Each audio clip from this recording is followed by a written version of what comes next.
Buenos días, me llamo Gustavo Garzón Valencia, soy funcionario del Servicio Geológico Colombiano, dirijo el grupo de investigación FISKIN, somos categoría A y junto con 3 investigadores de mi grupo deseamos mostrarles resultados relacionados con radiaciones naturales en cuevas y cavernas colombianas, específicamente dosis efectivas. La radiación es la emisión y propagación de energía a través del espacio o de un medio material en forma de onda electromagnética tipo rayos X, rayos gamma o en forma de partículas como las partículas alfa, beta, neutrones, electrones, protones, piones. Las fuentes externas al cuerpo humano son la radiación cósmica y la radiación subterránea. También tenemos fuentes internas de nuestro cuerpo humano, principalmente tiene relación con comidas, potasio 40 por ejemplo. Dentro de la radiación extraterrestre, cósmica, tenemos la radiación galáctica, que emite partículas desde la Vía Láctea, y la radiación directamente de nuestro Sol.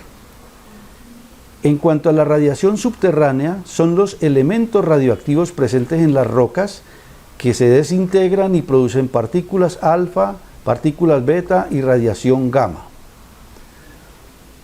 También desde 1945 conocemos la existencia de la radiación artificial, sobre todo por la triste historia de las bombas atómicas que los Estados Unidos lanzaron sobre los pueblos de Hiroshima y Nagasaki, y las historias que conocemos de plantas nucleares que han fallado, como la de en los Estados Unidos, la 3 Mile Island, la de Chernóbil en Ucrania, la de Fukushima en Japón, tratamientos de medicina con radiaciones y radiaciones industriales.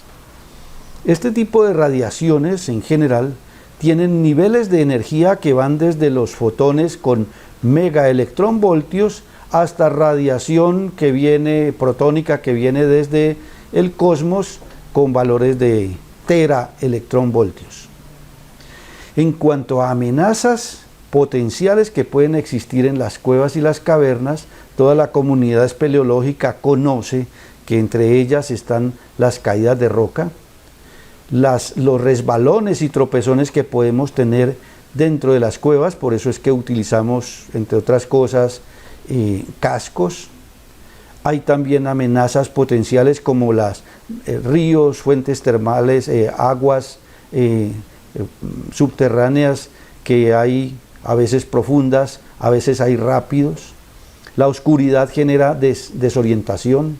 Algunas personas que trabajan en cuevas han sufrido de histoplasmosis.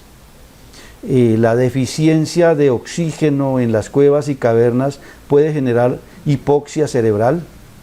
El exceso de dióxido de carbono por encima de los 30.000 partes por millón puede generar hipercapnia, que consiste en que la hemoglobina de la sangre pierde capacidad de absorción de oxígeno y por tanto llega menos oxígeno al cerebro y al cuerpo. En cuanto a la que venimos estudiando, la radiación, nos hemos hecho preguntas como: ¿dentro de las cuevas estamos expuestos a la radiación? ¿A qué tipo de radiación? ¿A qué niveles de radiación? ¿La radiación natural es peligrosa? ¿La radiación natural puede afectar la salud de los que trabajamos dentro de las cuevas y cavernas?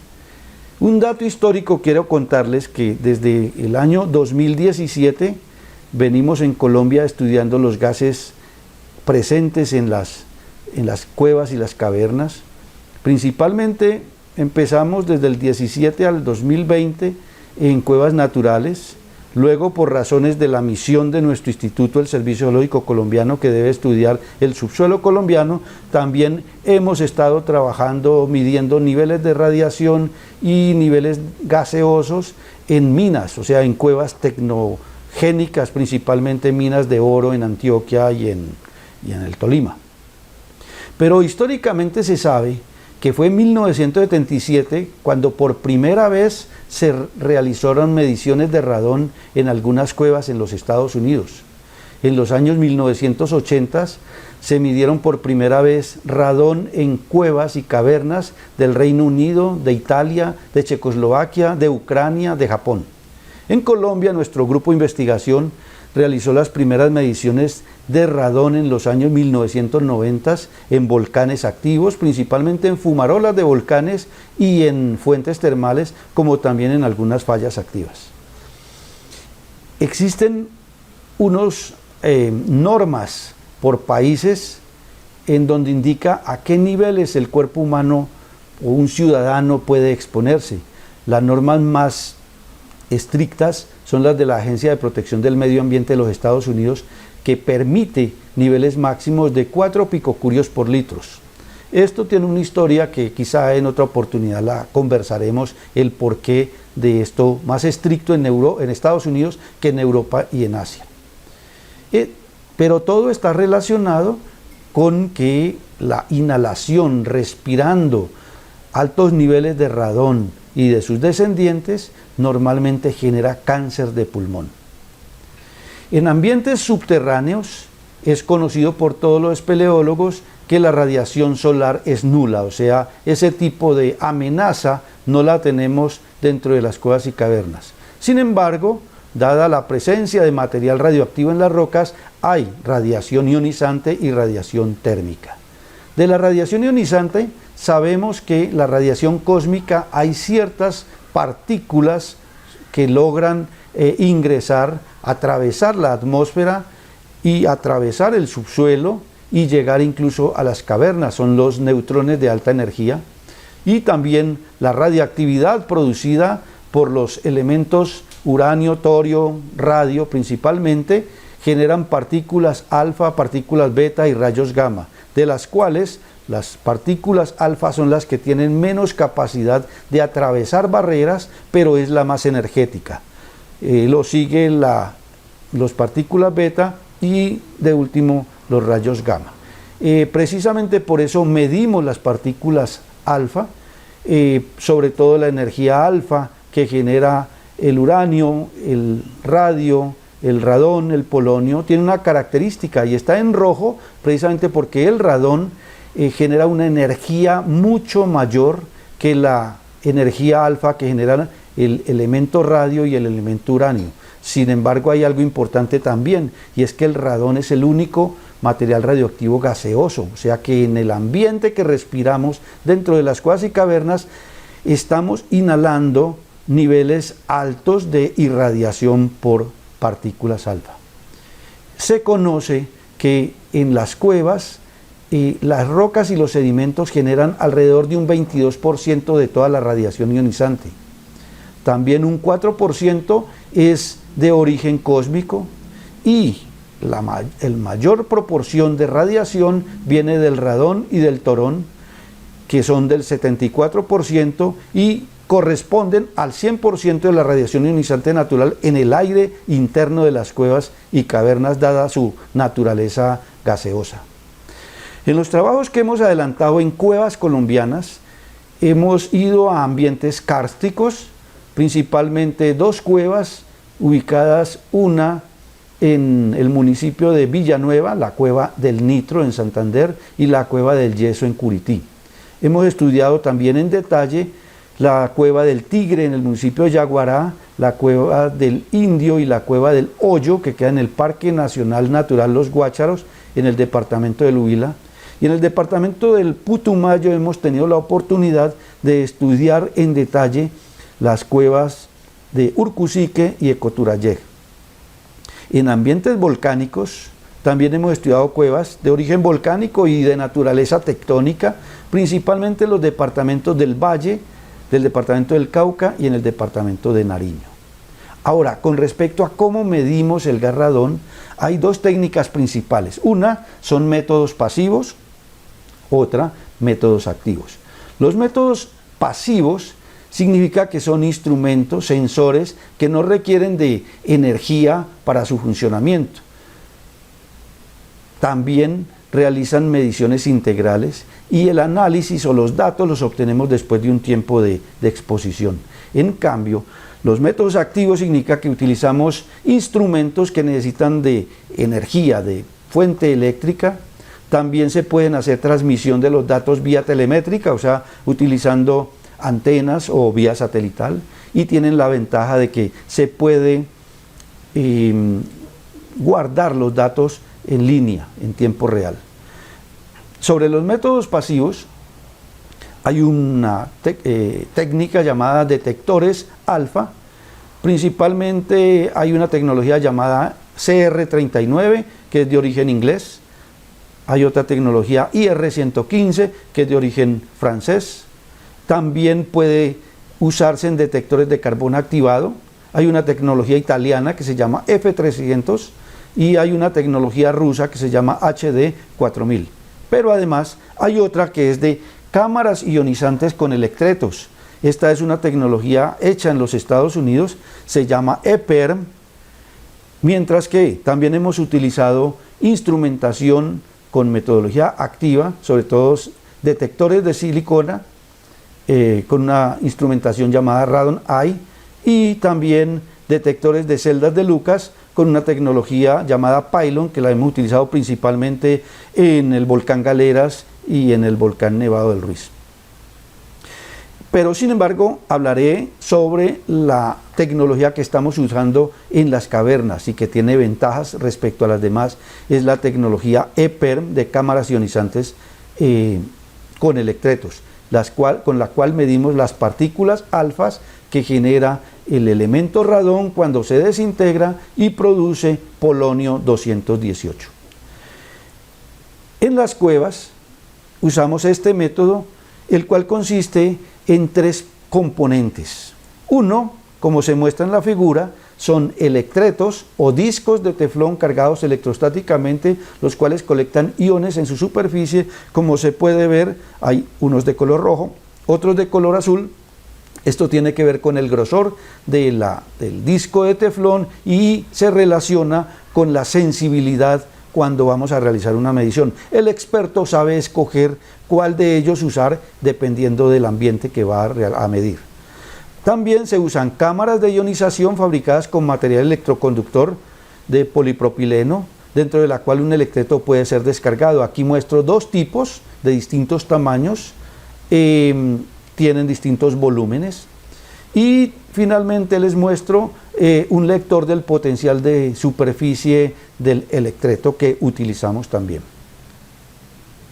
Quien desarrolló esta tecnología y construyó y tiene una empresa es el físico inglés Payasada Cotrapa en los Estados Unidos. Tenemos contacto directo con él desde hace varias décadas, y quien le interese conocer un poco más de este método puede ingresar a internet y en un buscador tipo Google escribir mi nombre, Gustavo Garzón, Radón, Manual Teórico Práctico, y encontrará la primera y la segunda versión que hemos publicado. Ya estamos elaborando una tercera actualización.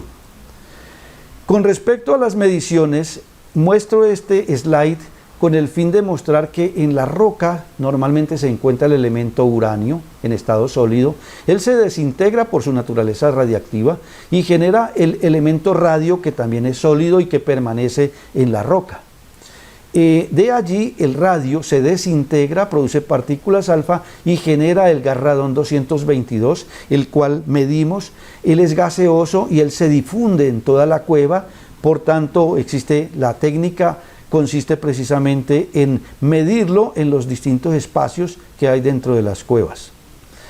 Cuando calculamos el radón, normalmente los datos importantes que tenemos en consideración es la altura sobre el nivel del mar, la configuración EPERM, el potencial inicial, el tiempo de análisis, el potencial final y sobre todo el rango de potencial que tienen los electretos, que eso hace parte de los experimentos que se realizan para hacer calibraciones y validación de datos internacionales en mediciones de radón.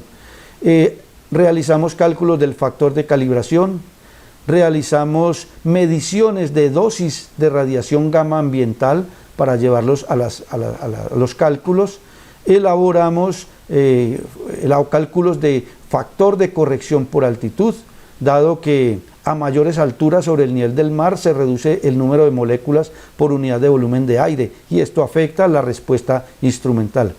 Y sobre todo utilizamos el sistema EPERM, lo metemos dentro de bolsas tipo Ziploc bolsas plásticas, como se muestra aquí, sobre todo para reducir el efecto de la humedad. En cuanto a los niveles de radón que hemos medido, quiero mostrarles una comparación. Son los datos que hemos obtenido en el Huila, en Santander, en el Putumayo, en las diversas cuevas, donde les muestro en una columna los valores mínimos de radón en becquerelio metro cúbico y los valores máximos. Con respecto a los valores máximos, podemos observar que en las cuevas secas, como la del Tigre, el Nitro, del Indio y Urcusique, los valores máximos que hemos encontrado han sido de 15.000, 20.000 becquerelios metros cúbicos, muy comparables con valores que han reportado de cuevas en Eslovaquia, que han llegado hasta los 27.000, 28.000. También muy particular es que las cuevas húmedas, con humedades por encima del 60% de humedad relativa, como en el Naranjal, en Ecuturayev, El Hoyo, Yeso, los valores han sido menores, entre 1.000 y 7.800, muy comparables con la cueva, por ejemplo, de la Altamira, muy famosa, conocida en España, que ha alcanzado valores cercanos a los 6.000 becquerelios metros cúbicos. Y muy en especial la columna penúltima, que son los valores mínimos encontrados en diversas cavernas, están muy relacionados sobre todo con la ventilación. En los lugares donde hay mayor ventilación hay dilución de los gases, por tanto de la radiación, del radón, y los valores normalmente se registran más bajos. Con respecto a las dosis efectivas que pueden ejercer en el cuerpo humano la radiación, existe la Comisión Internacional de Protección Radiológica, que ha establecido ciertos límites y también recomendaciones contra el radón, principalmente en los hogares y en los lugares de trabajo. La expresión que mostramos aquí de dosis efectiva anual para una persona es la suma de las dosis efectivas obtenidas dentro de un año a partir de la exposición externa y a dosis efectivas comprometidas de los radionucleidos incorporados dentro de ese año. La letra E significa dosis efectiva anual, es directamente proporcional con la concentración activa del radón, con el factor de equilibrio radioactivo, con el tiempo de exposición a la radiación ionizante en horas año. Muy importante sobre todo esto del tiempo de exposición que señalo, porque se han realizado estudios y quienes más se exponen son, por ejemplo, los guías de turismo en las cuevas, los mineros que trabajan en ambientes subterráneos por muchas horas, y sobre todo también los astronautas que van a las estaciones internacional, por ejemplo, espacial, y permanecen mucho tiempo expuestos a altas radiaciones, aunque llevan protecciones. Este valor es importante para tenerlo en cuenta por cualquier espeleólogo. Los valores relacionados con el factor de equilibrio está relacionado sobre todo con un valor cuando el radón alcanza la misma producción que el gas que se desintegra. Se iguala, por ejemplo, el radón 222 y el polonio 218. Allí se ha establecido un equilibrio radioactivo de ese tipo de exposición. Y en cuanto a las concentraciones de radón, los métodos son altamente confiables a nivel internacional, y sobre todo para adelantar estudios en Colombia es muy importante unirnos, la comunidad espeleológica colombiana, para precisar más datos relacionados con el tiempo de exposición. Desconocemos como grupo de investigación cuál es el tiempo de exposición de los guías, de los turistas en Colombia y de los distintos deportistas y científicos colombianos que en este momento trabajan en los cuevas y cavernas colombianas. Es recomendable que los datos que estamos teniendo los compartamos para generar una real asociación, una real sociedad espeleológica colombiana, mayor colaboración entre nosotros, y para que no nos preocupemos mucho tampoco por la que que la radiación nos puede afectar entrando a las cuevas, realmente no. Eso es después de años de exposición. María Curie murió por cáncer, pero fue porque llevaba ya varios años, más de 5 años, 10 años trabajando y exponiéndose.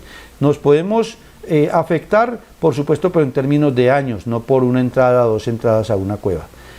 Hasta aquí quería hablarles, sobre todo hacer una comparación entre los niveles máximos de exposición que plantean de 20 milisieverts al año en la Tierra. Se ha planteado para la órbita baja, astronautas, hasta 50 milisieverts al año, y para las futuras exploraciones a Marte se ha planteado que se podrían exponer hasta 100 milisieverts al año, pero pues se han encontrado alternativas de que no exploren en la superficie todo el tiempo, sino que hayan refugios subterráneos, dado que hay cuevas, hay refugios volcánicos en Marte, y son prometedores para ayudar en la exploración de ese planeta.